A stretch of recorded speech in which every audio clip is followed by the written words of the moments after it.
Méditation et prière pour le temps de carême. Samedi après les cendres. Au nom du Père, et du Fils, et du Saint-Esprit, ainsi soit-il. Les péchés de la langue. Seigneur, préservez-moi de juger et de critiquer le prochain. Donnez-moi pour tous des pensées de bonté et d'amour. Lecture de l'Évangile selon saint Marc, chapitre 6, verset 56. On amena les malades sur les lieux publics, et on pria Jésus de leur laisser toucher seulement la frange de son vêtement. Et tous ceux qui l'avaient touché furent guéris. L'Évangile d'aujourd'hui raconte comment notre Seigneur a guéri de nombreux malades. C'est une invitation discrète à reconnaître que nous aussi, nous sommes malades spirituellement. Au début du carême, il est important de nous en souvenir. Et parmi nos faiblesses, nous devons admettre l'amour déréglé de nous-mêmes. Celui-ci se manifeste notamment par une facilité à porter sur notre prochain des jugements téméraires, ou encore à médire de lui. Nous sommes trop souvent des voleurs de réputation. Tout homme est attaché à sa réputation. Or, la médisance vient la détruire dans le cœur des autres. C'est pourquoi, dans toute société, il n'y a pas de personne à redouter davantage que celles qui passent leur temps à dire du mal de leurs voisins.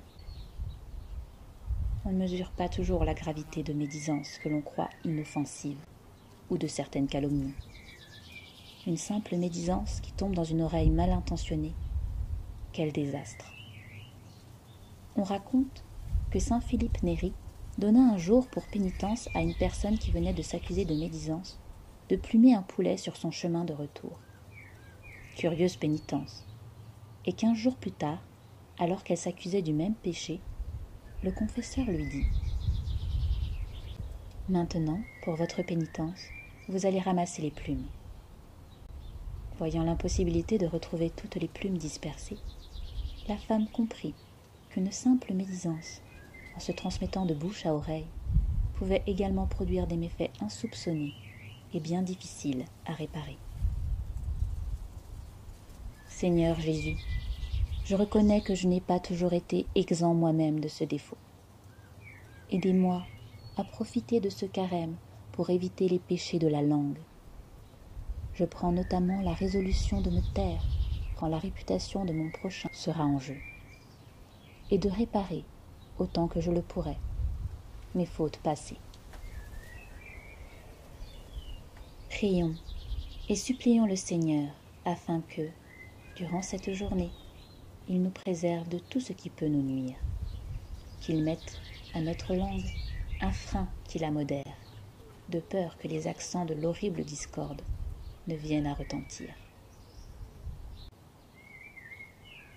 Par la langue, nous bénissons le Seigneur et Père, et par elle, nous maudissons les hommes, qui ont été faits à l'image de Dieu. De la même bouche sortent bénédiction et malédiction. Il ne faut pas, mes frères, qu'il en soit ainsi. L'amour de Dieu se manifeste non en critiquant les autres, mais en travaillant à leur sanctification. Ne pas nous mêler de ce qui ne nous regarde pas, ne pas dire dans le dos de quelqu'un ce que nous ne dirions pas devant lui. Évitez absolument les propos outranciers et les insultes en tout genre.